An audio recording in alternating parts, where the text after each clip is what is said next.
Live from the J.C. Newman Cigar Studios and the Gurkha Cigar Studios in the great state of New Hampshire, welcome to the Smokin Tabacco Show with your hosts, Matt Tobacco and Pat Chamberlain. And good evening, ladies and gentlemen. Welcome to another episode of the Smokin Tabacco Show. My name is Matt Tobacco of SmokinTobacco.com, and I'm joined once again by my co-host and colleague, Mr. Patrick Chamberlain, attorney at law. And it's another beautiful spring night here in the great state of New Hampshire. Patrick, you're outside again tonight, so you're really feeling it. I see you got the hoodie and the beanie on. You got the Saka beanie on, which is exciting because I'm going to talk about Steve actually tonight because Steve had a very New Hampshire moment this week. So it feels fitting. It feels fitting to bring it up. So I'll get to that in a minute. How are you, Patrick? How has life treated? How has life been treating you? It's been going. It's busy. I haven't seen you since before I went to New Orleans, so it's been in person.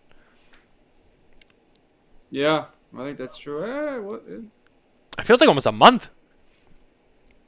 Yeah, I know. Didn't I go one time? I think I was over there one time, wasn't I? You know what? Yes, you were, because we talked after the show. You're right. No, you did. You did. I forgot. You're right. That's my bad. No, you did. But it feels like outside of that one time. It feels like a lot. Yeah, it feels like a lot longer than it's been. I feel like I haven't seen you, but it's okay. I think I'm going to get to see you Saturday night for Spare Notes with Coop, which will be exciting because we'll get Coop back, in front of the camera again. And I know he's had a lot of stuff going on, so we haven't met with Spare Notes, and I'll be honest with you, I haven't been following his stuff either, so I don't even know. I know they've been getting the PCA coverage out, but has he even done any shows since PCA?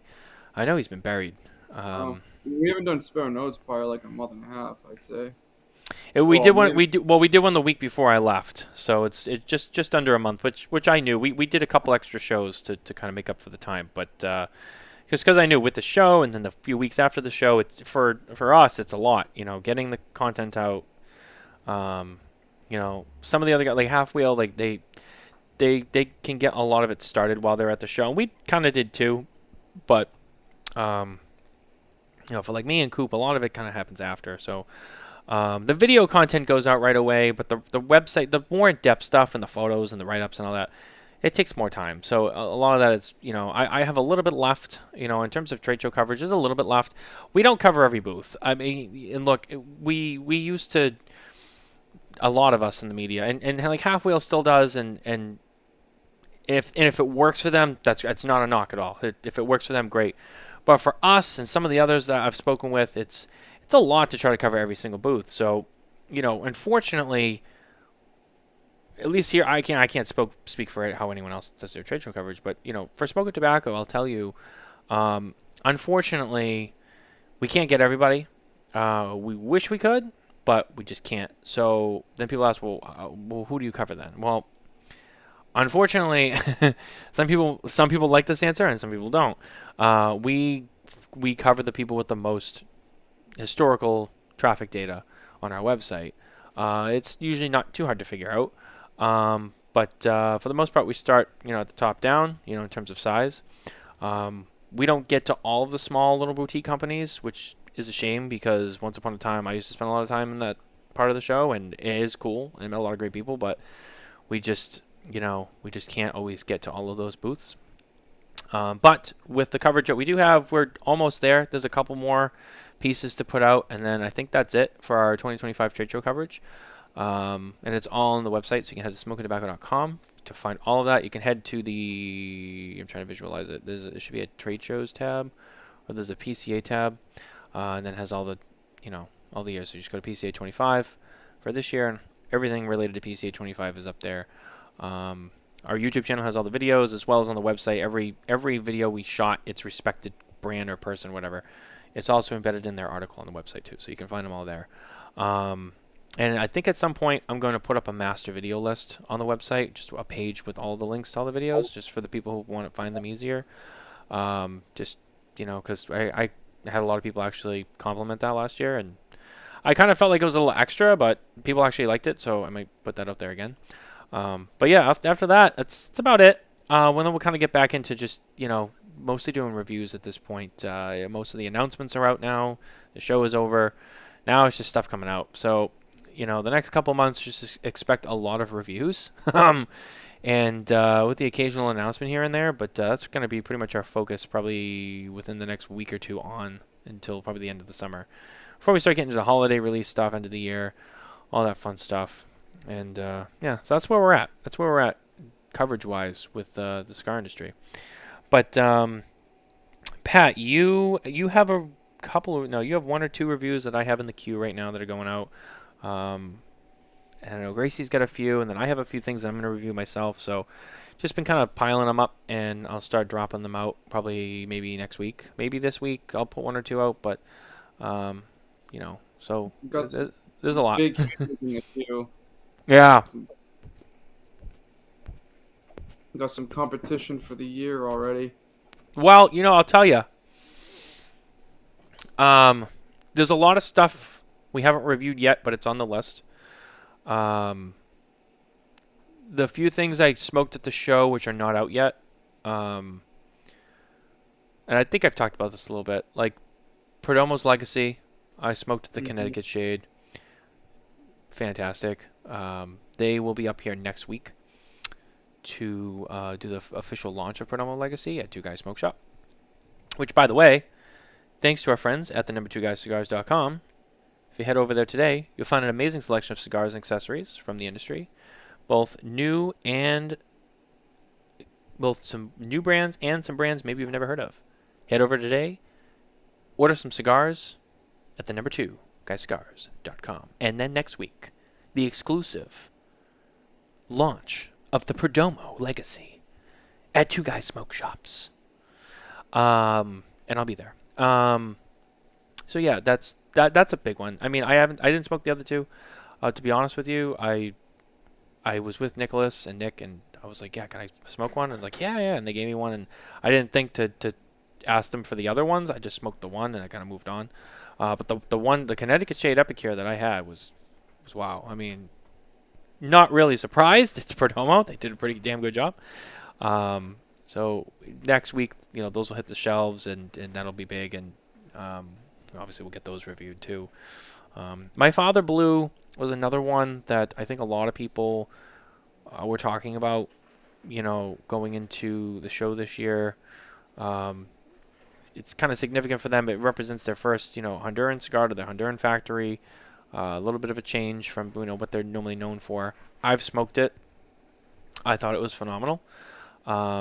Again, that's another one of those cigars where I've talked to people who loved it, and I've talked to people who were like, it fell flat for me. And I think there's people out there who smoked it thinking that it was going to be a very classic My Father.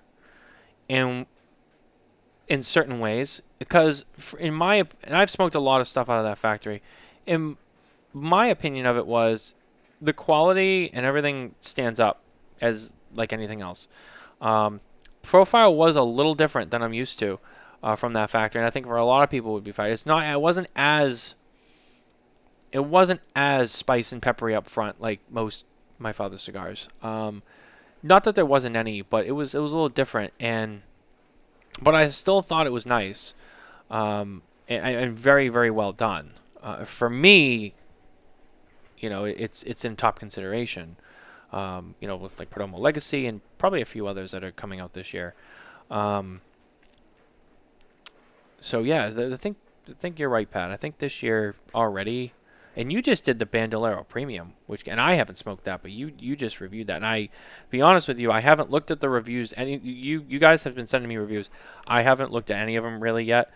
Quick glances, but I've just been focused on the trade show stuff just because I want to get it done. But and I don't want to talk about it because it's not public yet, but you smoked it. So that's one that I'm looking forward to seeing, because I know that's, a new offering from Selected, and you're familiar with them. I mean, they've done pretty well. The only cigar, and I want to ask you this. So you had the Alfonso. I think I gave you the Alfonso the first time you smoked it, right? Yeah. The blue band? All right. Did you ever smoke the black and red band? The Grand Selection Alfonso, the other one. I did. You did? I did. What did you think of that? I did not like it. Okay. As much as I love Oliver and Nelson, everyone over there, I do. And I have to say, just about every cigar that's selected Nelson Alfonso, even the United stuff, has been pretty good. But especially, we talk about selected. The original Alfonso was our cigar of the year. Atabey and most of the Byrons, were out, kind of before that, so they never really made our lists or whatever because it's only based on the newer releases. But they've always been classic staples for us. We've loved it. We've purchased boxes of those over the years. They've been really, really great. I know you also love the Atabey. You're like me and Nicole. You're kind of impartial to the Lancero, which can't blame you. It's a great cigar. But when that Grand Selection came out, I was really excited because the first Alfonso, the Extra Añejo, was fantastic. We got Cigar of the Year. Halfway gave it Cigar of the Year. I know they got a lot of awards. I think they were on Coop's list at like number 2.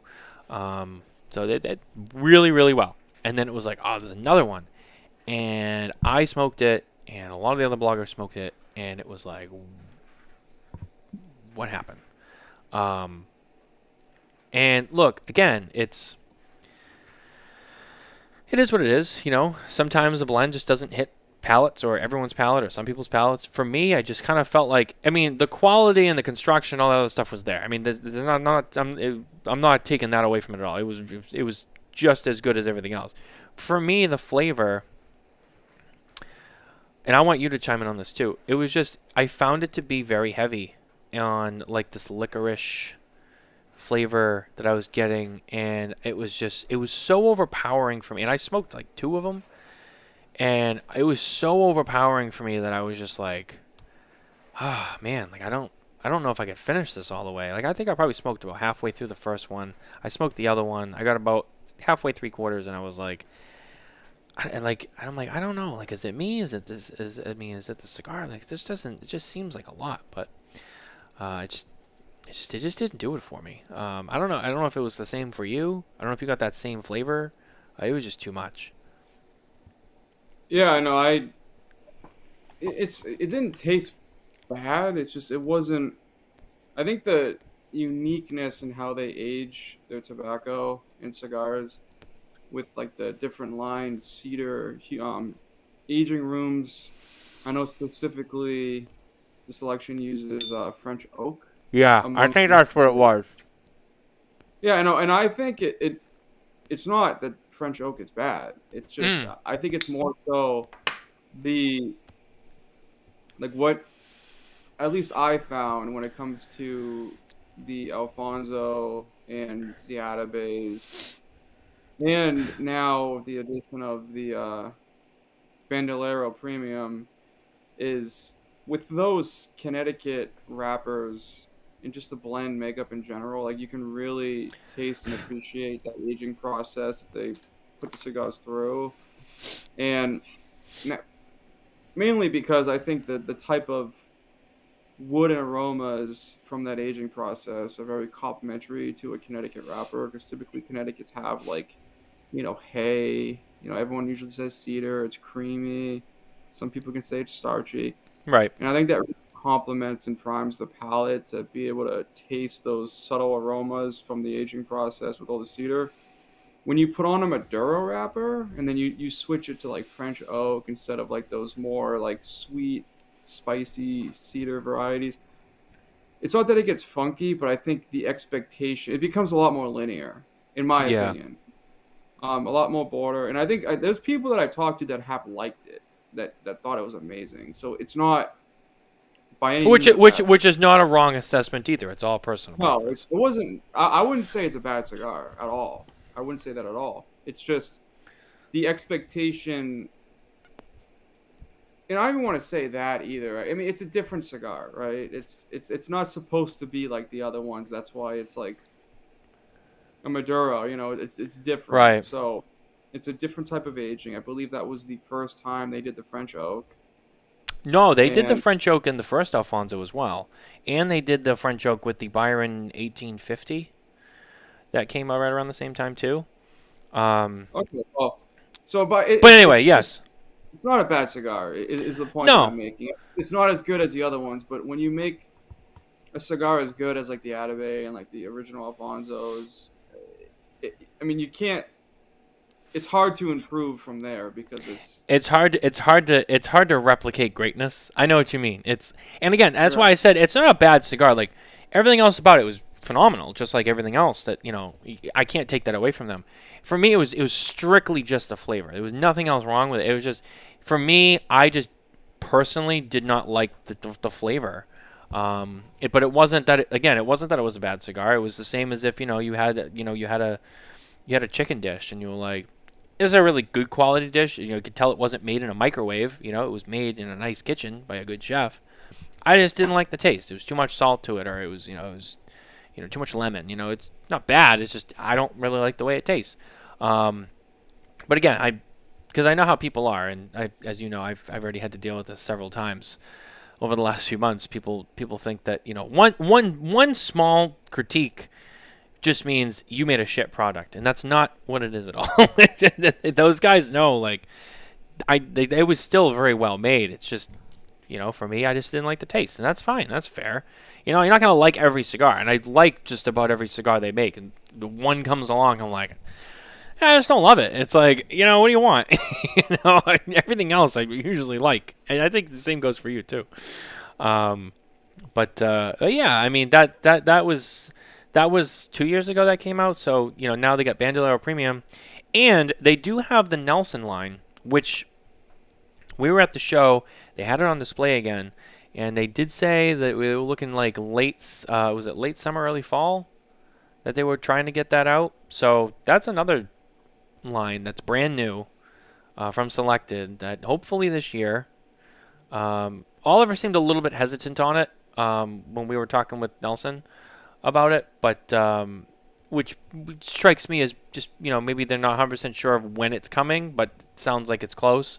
So hopefully, it sounds like they were trying to say, hopefully this year, that's the plan, we can try that one as well. So that's another one that we have to add to the rotation and kind of. Yeah, the only big negative I had on the Bandolero Premium is the fact that I believe it's a limited release. And I honestly, I think, I'm not going to spoil the review, but I know it has the Bandolero tag, and that's typically like the everyday smoke out of Selected Tobacco. But that is right up with the Atabey and Byron's. Like, it's in the same league, same shelf. It was like, and I've smoked it since I reviewed it 4 other times, and it's very good. Yeah, so it's a good review, but we'll wait till it's live for everyone else to find out why. But yeah, no, it's a good review. And I was gonna say, speaking of Bandolero, you had mentioned, being the more everyday smoke, which I think was kind of true with the Selected brands. It was the originally Bandolero was supposed to be kind of like the more introductory, brand. It's a little bit more affordable. The first iteration I had smoked years ago, and I would still smoke it from time to time, because I spent a lot of time. It's no secret. I spent a lot of time in Two Guys Smoke Shops as a consumer back in the day before I had any involvement in the business. That's where I cut my teeth. And obviously they always had all of it on, in stock. So I was smoked through everything in the collection back in the day, and it was good. But then I remember, I'm trying to remember, was it 2020, 2021? They Nelson fully revamped the Bandolero line. And that's when they came out with the 3 series, which, in my opinion, dramatically improved. I thought that the new setup of Bandolero, new packaging, the just new blends, the new lines, I thought it was fantastic. And I thought that it was kind of needed. The Atabey and Byron were really starting to take away with the spotlight. Bandolero, to me, always felt like it kind of got left behind. Because everyone always wanted Atabey and Byron and the Gran Poema and, some of the other ones that are, just really, really popular. And as they should be. I mean, they're really great cigars. But the thing is the Bandolero often sometimes got overlooked, and, it's not a bad. The original was not a bad cigar, but I think obviously there was some contrast there. But when they revamped it, they redid the packaging and some of that other stuff. I really thought that it was good for Bandolero, and I personally liked all the new stuff better, especially like the Series C. I thought was really good. And to this day, we still smoke them, from time to time when we're smoking through everything. But when they did the premium, it was kind of like, this is interesting. You know, it makes sense. Makes sense, I guess.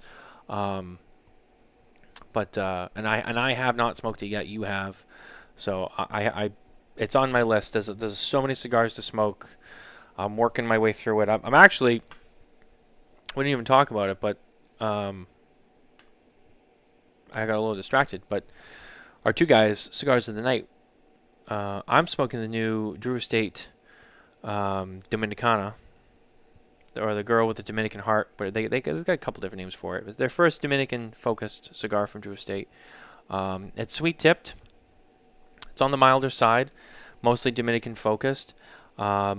It's about right for Deadwood, Drew Estate, everything involved for what it is. It's about what I expected, and so far it's good. You know, it burns well. It's got a nice flavor to it. It's a little nuanced. It's not, you know, it's not like young or anything like that. I think it's a pretty clean smoke.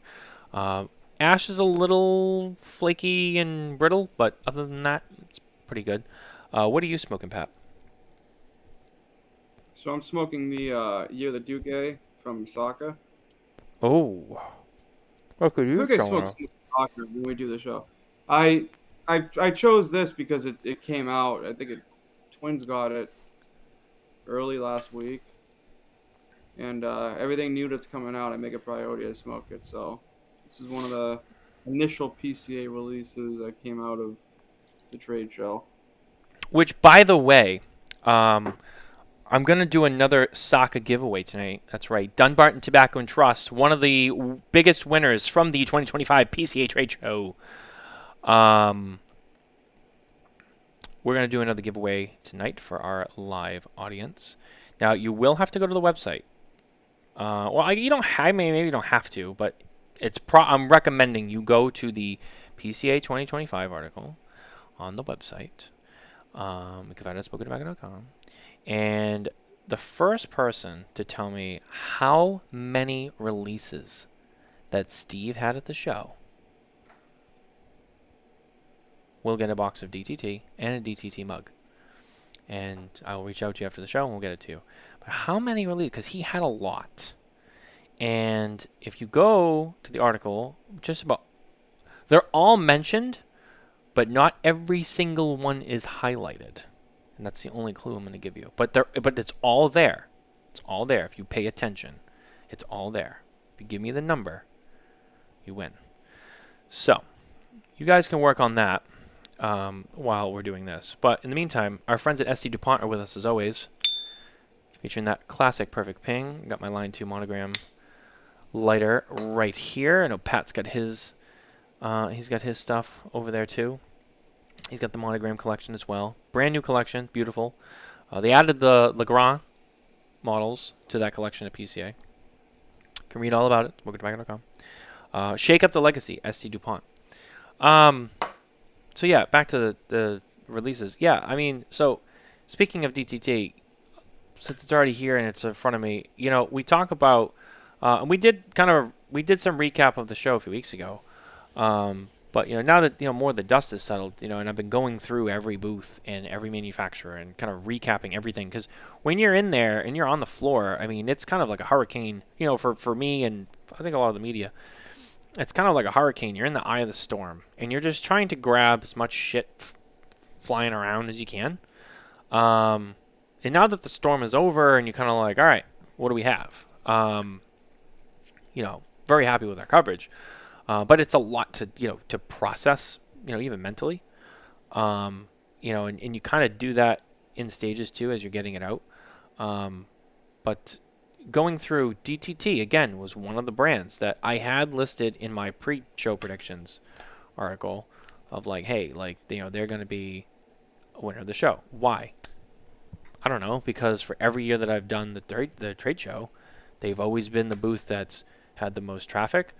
They've had a significant amount of releases. The booth is always packed. It's hard to get into. You absolutely need an appointment to talk to Steve because it's just crazy. Not because he doesn't want to talk to you. It's just there are so many people trying to get in there.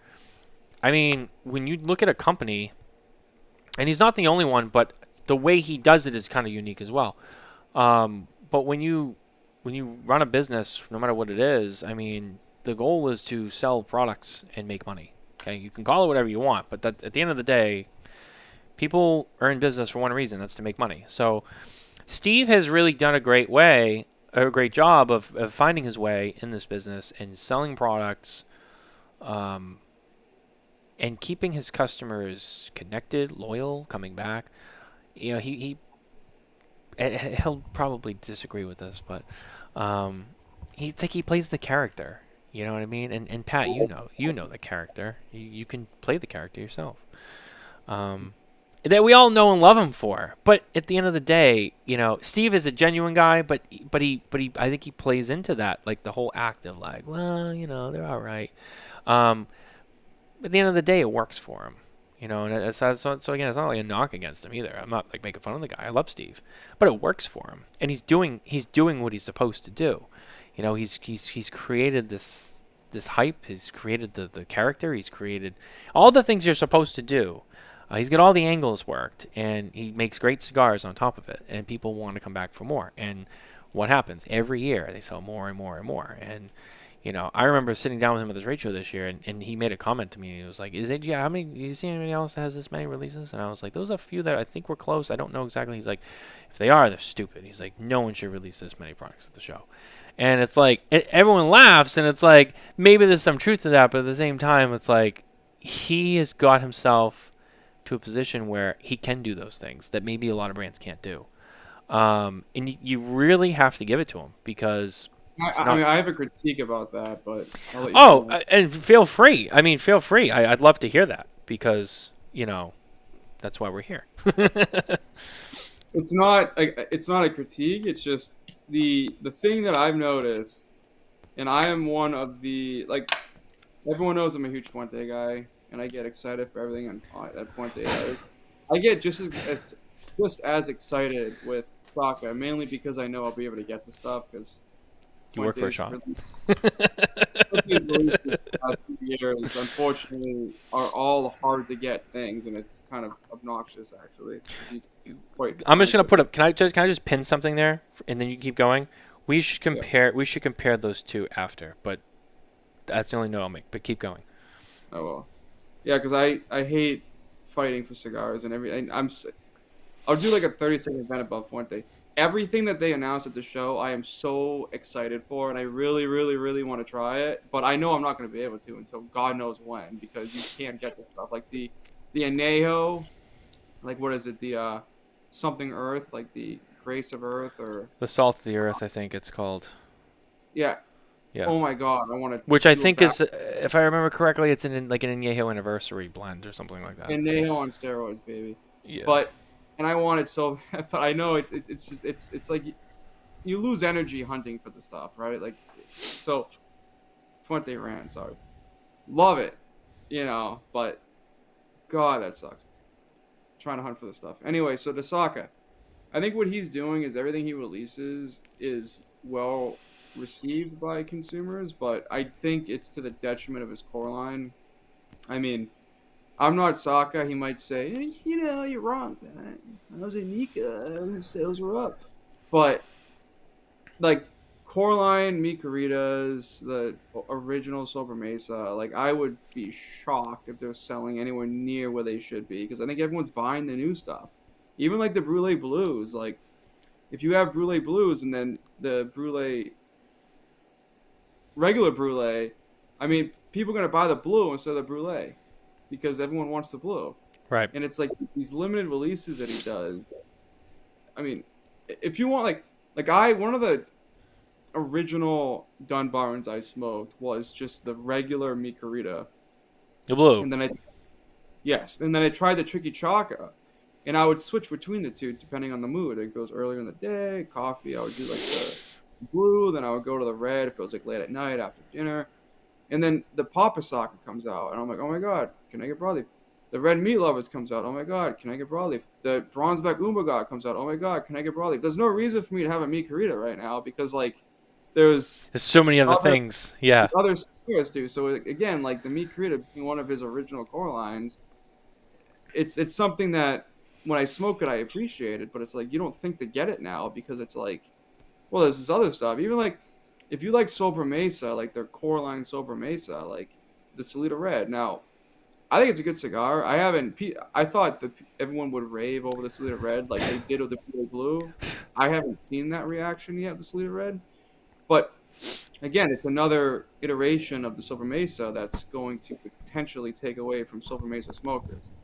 And so I think to a degree, it's detrimental to the core line, but I think he's doing so well that it doesn't matter because he's not losing overall sales of just being placed into other sections of his brand.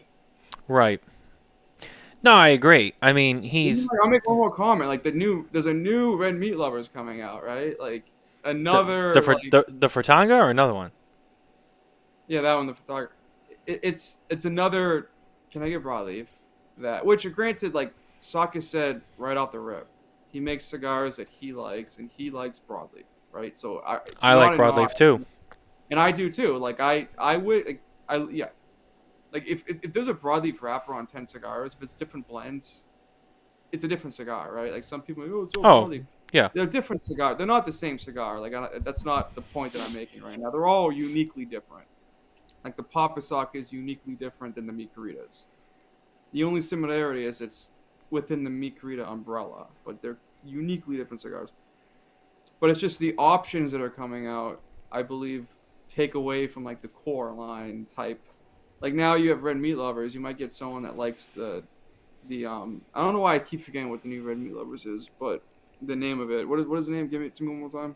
The Fratanga. Fratanga. Like I smoked the Fratanga on the show with you when you got back from the trade show. Yep.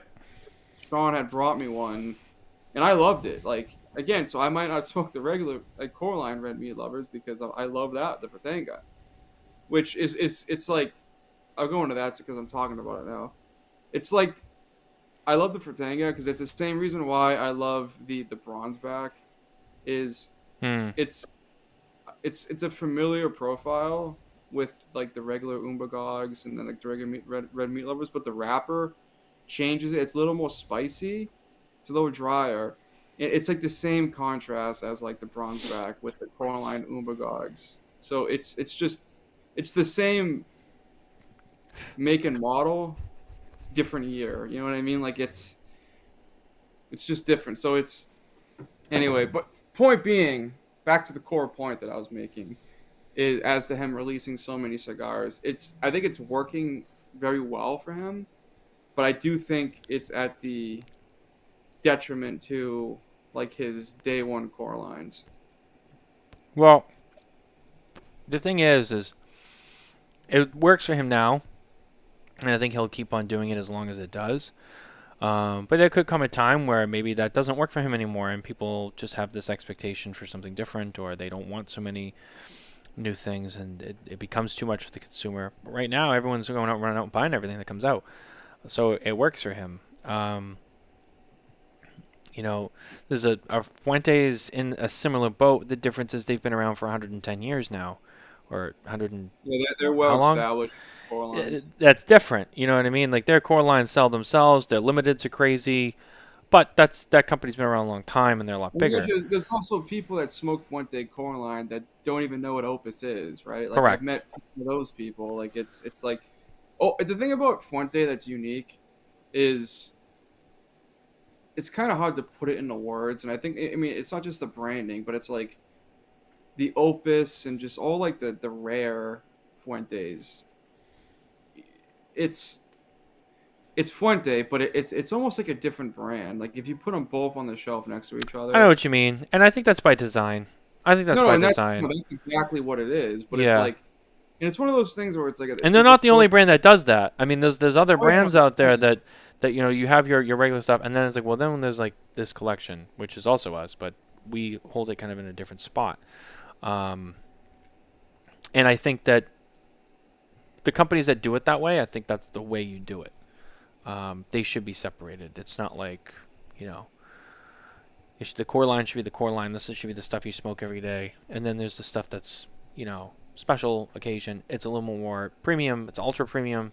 It's more luxury, and it kind of, it stands on its own, but so does the core line.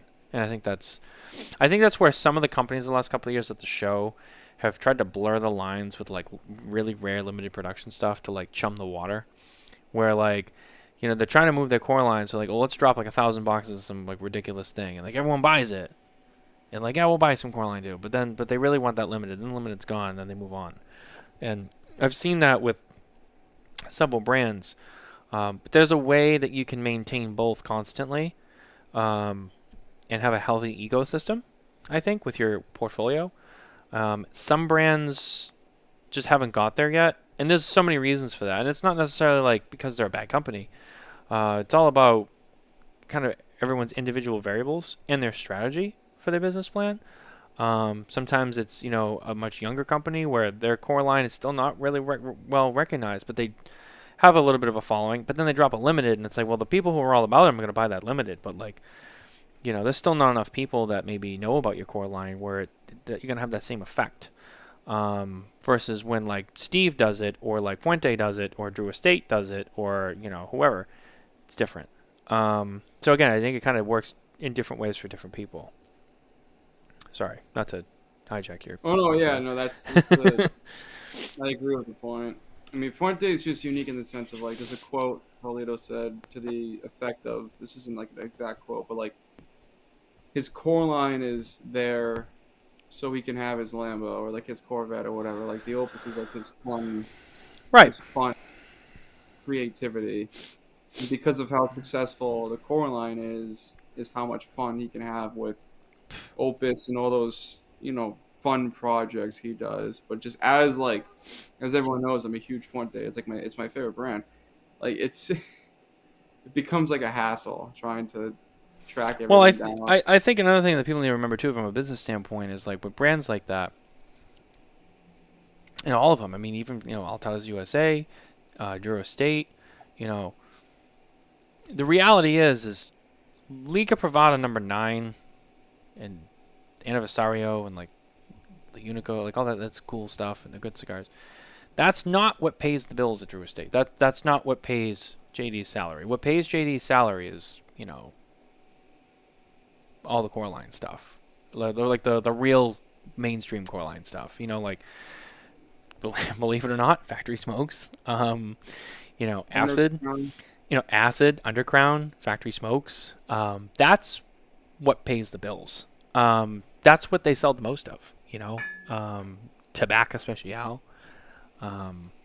This stuff.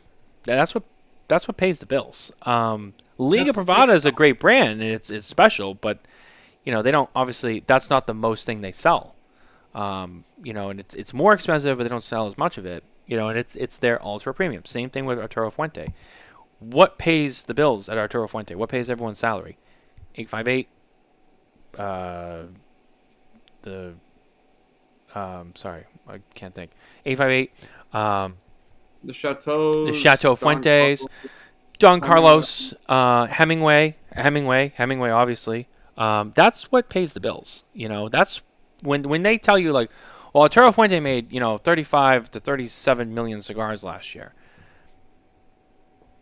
Yeah, most of that was 858, Hemingway, Don Carlos, you know, King T, you know, Chateau Fuente, Royal Salutes, you know, well, that's what that is. And again, it's the same with Saka. You know, Saka makes, you know, the BK Reader, the blue, the Tricky Dracas. He makes, you know, all that stuff.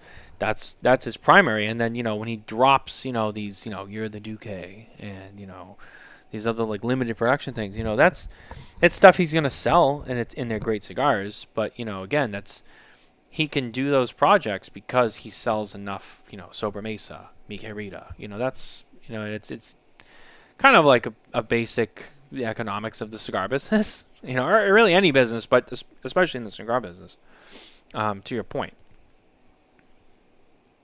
So, yeah, seeing these companies, you know, I think the point that I was originally trying to get to was seeing these companies being able to build that customer base, that fan base, off of that core line product that keeps them coming back for the core line product even after they drop all these crazy limited productions that people still buy, but at the same time, they don't move on and then get stuck on that and then, oh no, it's gone. What do I buy now? No, like they're still loyal to your core line and they're always buying the core line.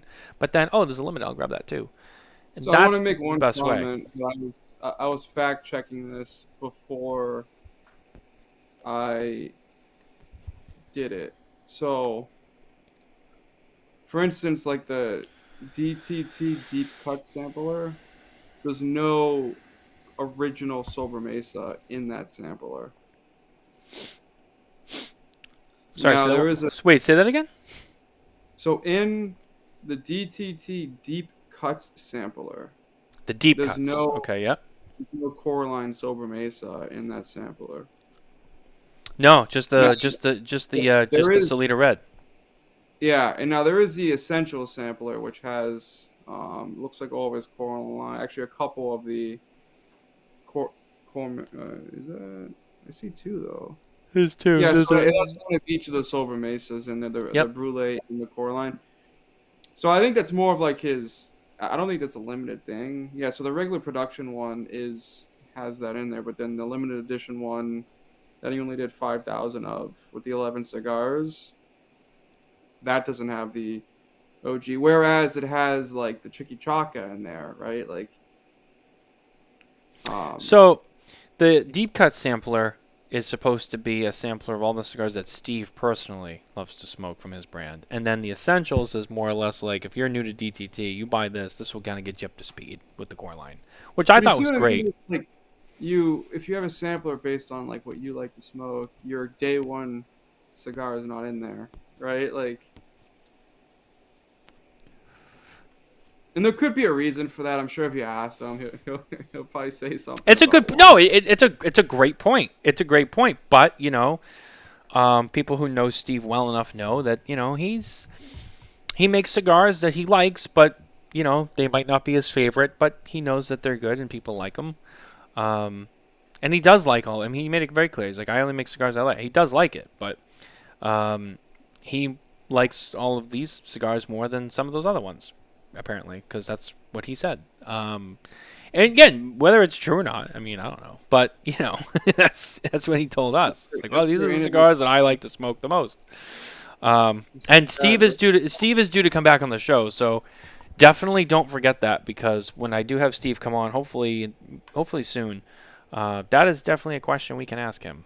I already know what's gonna happen. This week, Saka, why isn't the sidestep away from it? I was sitting in Nika and I was having a mojito, and I'm like, Sober Mesa's in the box. It's an 11 count box. I already pre-planned it. I've had this planned before. I was at Drew Estate still, and I said I'm gonna do some fucking 11 pack sampler down the road.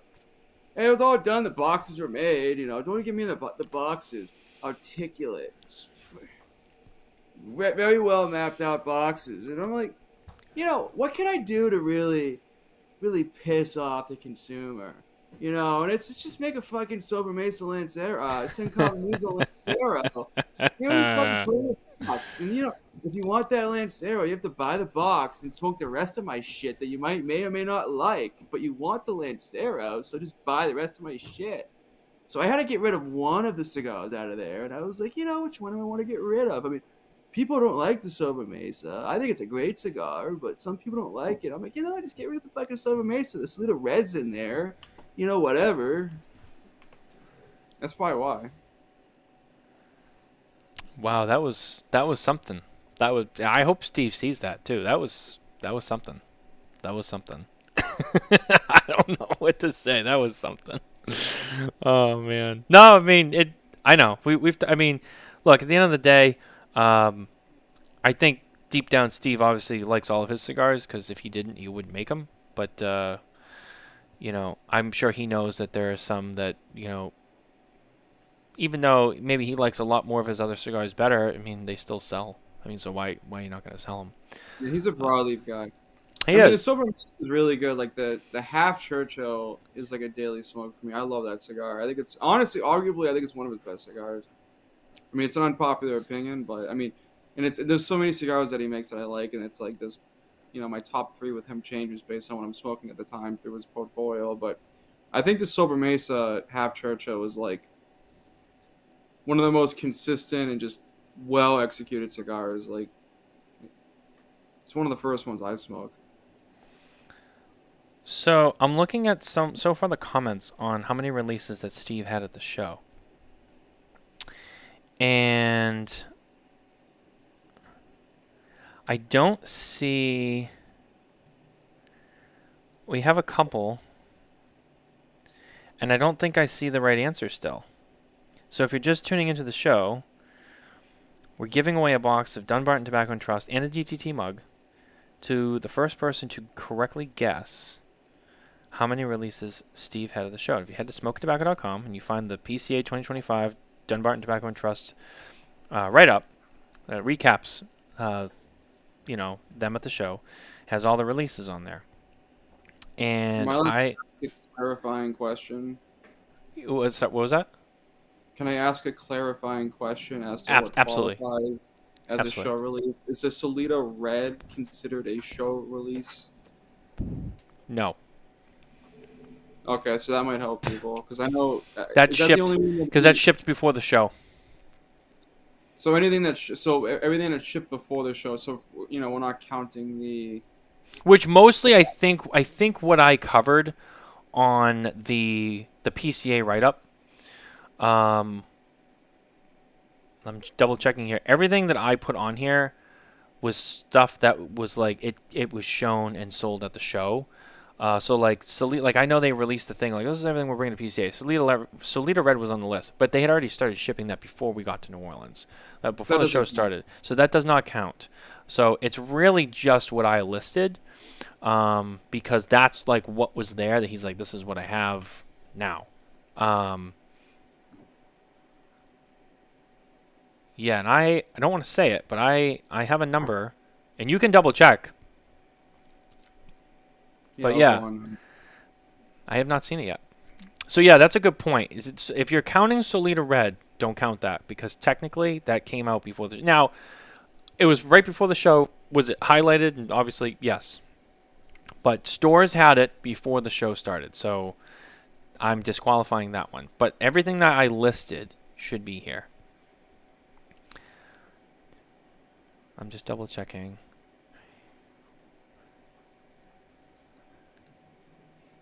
Is this cigars only or is it products? Just product SKUs. So like the samplers count. Like it's not like individual. Oh, you know why? Okay. So, all right. There's gonna be some confusion with the word of Saka, because it's like, oh well, that's a new cigar, but it's only available in the deep cut sampler. So I'm not counting it as a separate release because it was not released on its own at the show. Now, I thought Steve said next year they're going to release it on its own.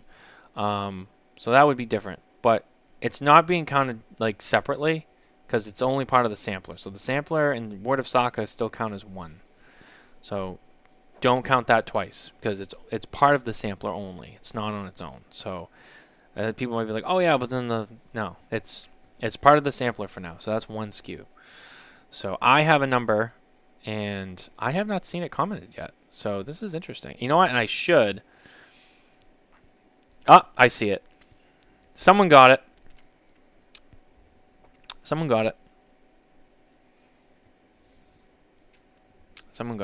It's not 7. I feel like 7. It's not 7. It's more. 15 is too high. 7 is too low. And someone got it. It's 9. And JJ got it right there with 9. Had 9 releases.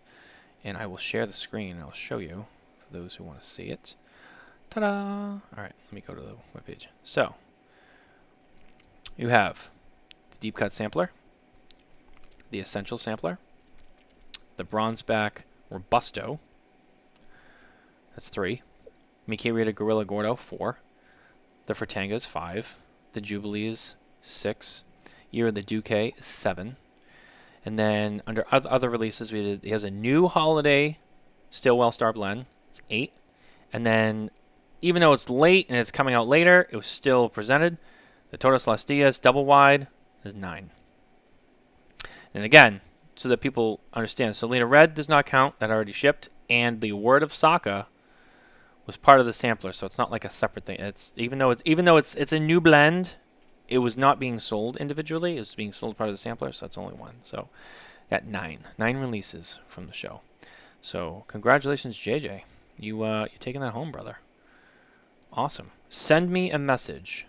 Send me a message on Facebook, because I know JJ or something. Just you know how to find me, JJ. Send me a message. I think I have your address. But just remind me, and I'll get it out to you. Congratulations. Thank you. Which, by the way, I wanted to bring this up. And actually, since we're talking about, not to make the whole show about Steve, but, how can you not? He did post something that, for Pat and I, hits a little close to home. Because we're also fortunate enough, and I said this in the interview, we're so fortunate enough to share a home state with Steve. But he actually met with the governor of New Hampshire yesterday, and we're not going to get all political about it because that's not why we're here. But the bigger picture here is, regardless, I want to bring this up because I think it's important either way, and it should happen in every state, really. Steve made this post yesterday that he had met with our governor, Kelly Ayotte, in New Hampshire. Presented her with a box of the Fiddleheads, which were a Cigar Association of New Hampshire exclusive, for those who don't know. Presented her with that box and, just discussed, small family business as a manufacturer of premium handmade cigars and various retailers that do business in the state. And it sounded like it was a nice meeting. They took a photo. He's there with his wife, Cindy. And the guy all the way to the left, for those who most people probably wouldn't know because you don't live here, that's Eric, who owns Castro's. Eric Kilbane, Castro's back room, which has, is it 4? They have 4 shops. There's Manchester, Bedford, Nashua. How many shops do you have? 3 or 4? 3 or 4. Yeah. So another one of the shops up here that is, I would say, of the popular ones in New Hampshire, we got you got Twins, Dave, Castro's. You got Penny's Public House a little further north, which is new. Which is gonna be I think full blown soon. And you got the new one. You got the Rhino, which you've been to. I actually haven't been there yet. There's the Ash, which is in Kingston. I don't think I've been to that one either. It's in Kingston. Yeah. So we don't have like a shit ton of shops here, but we have a good amount. And I have to say, being in New Hampshire, they're all pretty good.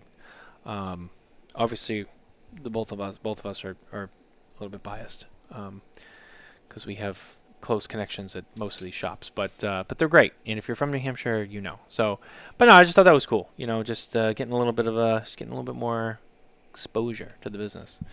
And I wish more states were like that. I wish more states were at the government level. Just get on a positive note. Getting into meeting with some of the manufacturers and brands and all of that fun stuff. And helping our business thrive because we love it, man. And it's no secret there's a lot of enemies of the cigar business, so it's unfortunate. But anyway, I digress. Let's move on to our trivia for the evening, and I'll get hold on, let me get the screen set up. Brought to you by Perdomo Cigars, featuring our cigar of the year, the 30th anniversary sun-grown Epicure. Perdomo Cigars stand for quality, tradition, and excellence. I did borrow that. Someone asked me. I did borrow that from the Cigar Authority, and I did get Dave's blessing. I said, Dave, I'm coming up with a little ad read for Perdomo. Would you be upset if I said the quality, tradition, excellence? He said, absolutely not. I said, okay. I wanted to ask because I just felt it's so important to say, but I didn't want to, but he did give me his blessing. So, it's an homage. It's an homage to those guys. Who I love very much. And but it makes the point on its own for Perdomo. You have trivia for us, and we don't have a guess, so I will have to guess again all by myself. I have no friend like I did last week with Tom. I didn't have another mind to balance off of, so I'll do this solo. But that's okay. No animals this week. We've done a lot with animals. They can't do the animals anymore. After last week, I don't want to say tricked. I don't think that's the right word, but I got stumped too much last week. There was a lot where I was like, I know this, or I don't know it, but like I have a good feeling, and then it was like, no. So, damn, I can't do animals anymore. I need a break. You know what I like? History. Like history. You want history? Yeah. You know who does great? I'll tell you. You know who does great historical trivia? It's Bear Duplessis. I mean, I don't think that guy. I don't always watch, what his shows, his show or Coop show, whenever he's on and they do it. But I'll tell you, man, a lot of the times when I do, I'm like, this guy knows. I'm like, damn. I'm like, this kid must have just loved reading history like his whole life. He knows a lot of good information. Gotta say, Bear Duplessis is a very smart guy. Don't underestimate him. He's kind of quiet sometimes, but it's the quiet ones. He's quick. He's good. I'd love to get him on again and do this and do like 20 questions. I bet you. Just history. Do 20 questions. I'll give him 2. I'll give him 2 he gets wrong. I'll give him 2. Because that's a lot of questions. But at the same time, I wouldn't be shocked if he got them all right. He's good, man. You asked for it, then. I mean, I'm up for the challenge. That's why I'm here. All right. In what year was the 15th Amendment ratified? Oh, wow. This hits close home for you. You're going with the legal stuff. You wanted some fucking history. You're getting some history. The 15th Amendment. Can you remind me what the 15th Amendment is? Because I don't know them all. I know you do. What is the 15th Amendment? It is the amendment that forbids preventing people based on race from voting, amongst other things. Okay, so I'm going to say civil rights movement era, probably had to have been after the 60s then, because I know, there was a lot You're far off. I'm far off? Oh, yeah. Really? Because I'm thinking like the civil rights movement and all that with like preventing people based on race. That was still kind of prevalent before that, or way before that. Yeah. Really? Okay. Well, I guess that shows how much I know.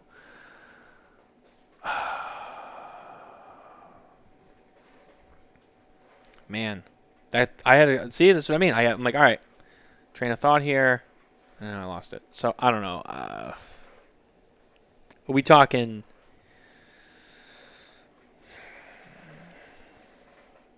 Jesus, you said before that, right? I don't know. Early 1900s, maybe late 18s. Yep. So it must have. Was it before or after the end of slavery? Well, it would have had to have been after. Right. So okay. So that gives me. I don't know. I'm gonna go like 18. I'm gonna go like 1885. No, close, but Close? no. 1873. It's 1870s. That's close enough. Damn. Okay. Hey, you know what? I tried. I don't claim to be the smartest guy in the world. This is an easy one, probably. I tried. What is the name of the plantation where George Washington lived? When you hear the name, you're going to remember it if you don't have it on top of your tongue already. George Washington? George Washington. The name of his estate, you can call it plantation. Was that?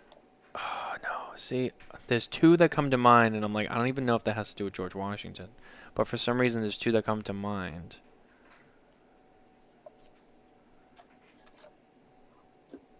No, I don't think they're plantations, though, or estates.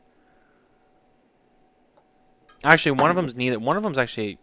Wait, one of them's a city. So actually, no, that one's out. The other one, I don't know why. No, this one might have been like Thomas Jefferson or something like that. I know it's wrong, so I don't want to say it.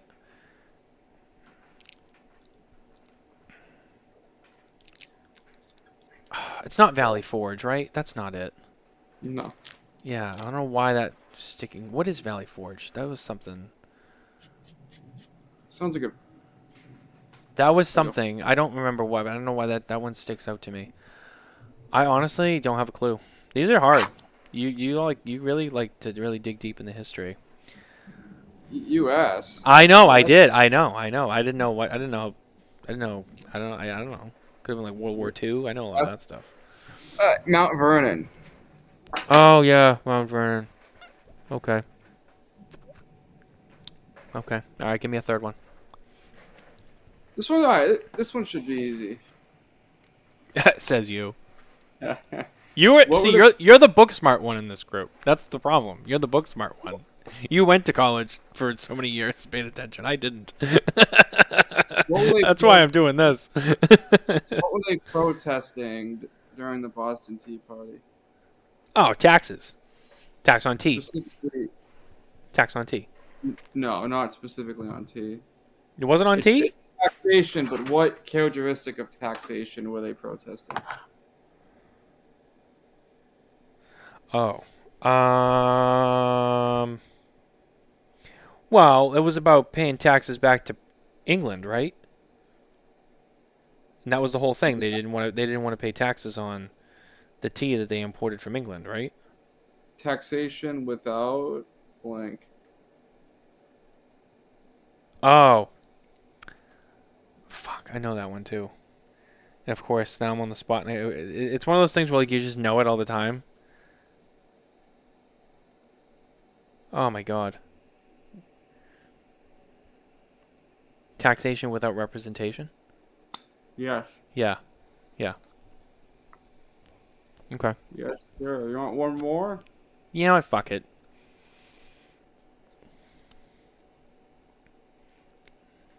Let me see what I got.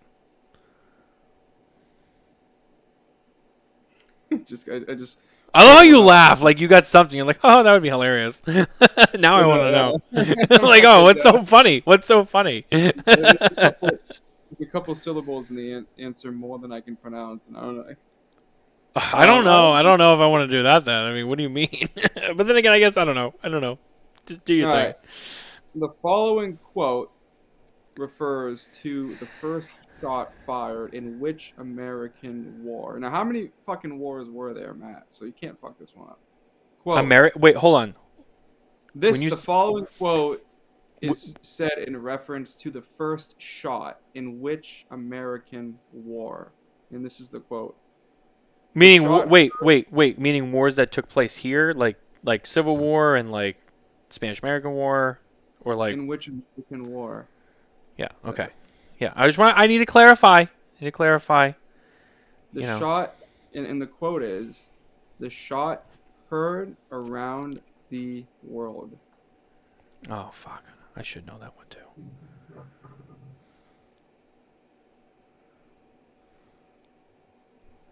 That wasn't.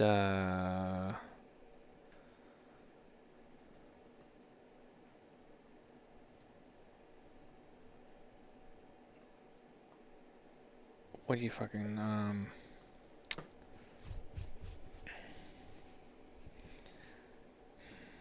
That's the thing. Like I know like the shot heard around the world, but then I also don't know like specifically what it.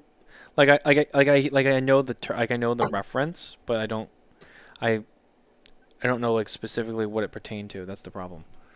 Well, I can give you a hint. Basically, all the questions I asked today are in the same time span. Yeah, so that should have really given it away, Matt. The Revolutionary War? Yes. Yeah. Yeah. You know what it was? I was thinking that there was another.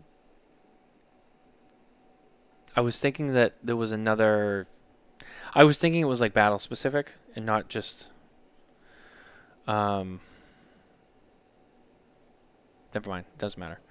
I was trying to be like too specific with it. That's why because it came to me and I'm like, all right, but all right, now that makes sense.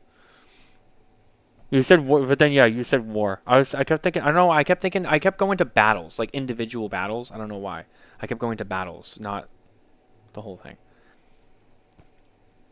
But yeah, We okay. just had Patriots Day in this I know. area. Man. I Come know. on. I know. I know. JJ said Civil War, and I'm like, no, it wasn't the Civil War. I know it wasn't the Civil War. It was the Revolutionary War. Yeah. Anyway, that's our trivia for this week. And our news for this week, brought to you by Micallef Cigars, featuring the new color series, the black, red, blue, and now the purple, and a green that was teased at the show.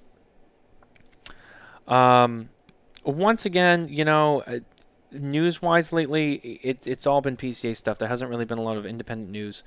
So I kind of direct you to, all of our PCA coverage. Heading over to the website and looking at all of our booth write-ups and all the stuff from the show. And I have some closing thoughts and stuff I'll be posting shortly. But outside of that, there hasn't been a lot of stuff. There's been a couple of things that have trickled out. But to be honest with you, nothing really noteworthy or that's, really worth getting into. Excuse me. So again, for right now, just our PCA coverage. Head over to the website, check out our PCA coverage, all the booths, all that. There's a lot of work, a lot of coverage, a lot of content. So I direct you to check that out. There's a lot of good stuff up there. But yeah, getting towards the end of the show, man. Live from the J.C. Whoa. Newman Cigar Studios and the Gurkha Cigar Studios. I hate when I do that. I'm sorry about that. But yeah, getting towards the end of the show. Just another night, man. Just another night smoking cigars, just hanging out. No guests this week, obviously. It's been nice. I don't hate having guests on, but the guests have been kind of like, the guest routine has been getting just kind of like,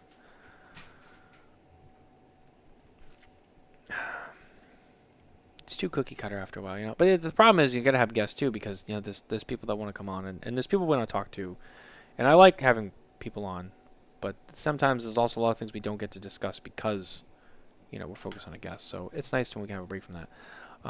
There's only so much we can talk about with Spare Notes, because we also spend half of that show talking about non-cigar related stuff as well, and sometimes we miss things, but we get very easily distracted on that show. But we have another episode coming up this weekend, so it'll be great. Coop did tell me he's ready to go for Spare Notes this week, so there'll be a lot of stuff obviously that we'll probably unpack. Maybe some tea. I don't know. We'll see. And obviously it'll be great to reconnect with Coop. I haven't really talked to Coop since New Orleans. Briefly after, but we've both kind of had a lot going on, so it'll be nice to kind of get back together and debrief now that all the dust is settled. And get some more things outside of the general, like, this is what we saw. There'll be some other like real deep stuff that we'll probably uncover, as well as some fun stuff and some outside of cigar topics as well, as we always do. It's always a good time on Spare Notes. So yeah, Saturday night, 8 p.m. Eastern, live, right here for the Spare Notes series. What's the next month of guests and everything look like going into May? Oh, the lineup. So I will tell you, I don't usually announce too far in advance, but next week we have Drew Newman from J.C. Newman coming on, and it'll be Drew's first time, I think. Has Drew been on with us before? It might be Drew's second time. Bobby, I know Bobby was on with us last year, which was great, and I honestly could talk to Bobby for hours. Or actually, maybe the other way around. Bobby's got a lot of great stuff to share, and he's another one. He's like Steve, or where there's never a show long enough. They have so much that they could talk about. Bobby's a little bit different though. Bobby's got a lot of really interesting tidbits of information, and he's been around a long time, so it's fun. But Drew's great. He's the younger next generation who's got a lot of ideas and a lot of things he's doing, and I know they have a couple of things that they're going to be talking about. So he'll be on with us next week, and we'll have him on, and it'll be a great show. And it's always great to connect with Drew, so stay tuned for that. And we have a lot of J.C. Newman cigars we could smoke with Drew next week. I'm got a few in mind trying to pull out some special ones for that one. It's going to be good.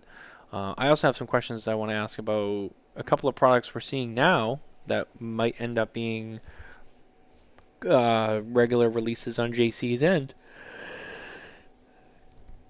Sorry, I keep yawning. Wow, I apologize. There's a couple of things that have. I don't want to give it away, but there's been a couple of things that we've seen that they're going to be doing with some other people that they don't actually make on their own. That I'm like, oh, this could be the next thing that they do on their own. Maybe this is a test run. So, I don't know. I'm going to ask him about that. I'm very curious. It seems to me that it would be. And I give the credit to Coop for pointing it out first. For those who pay attention, you probably already know what it is, but that's my teaser.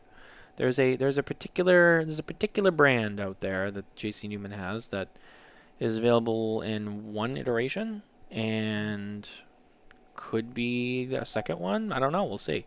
So stay tuned for that. I'll ask Drew about it next week. And as always, like and subscribe. Always. Head to SmokinTabacco.com for more news, reviews, updates, and all of our PCA coverage brought to you by Drew State. Shout out to Drew State for being with us once again with that. Thank you to Drew. And that's it, man. We'll be back Saturday night. Spare notes. Drew Newman next week. And that's our 7-day outlook for what we got going on the Smokin Tabacco Show. I'll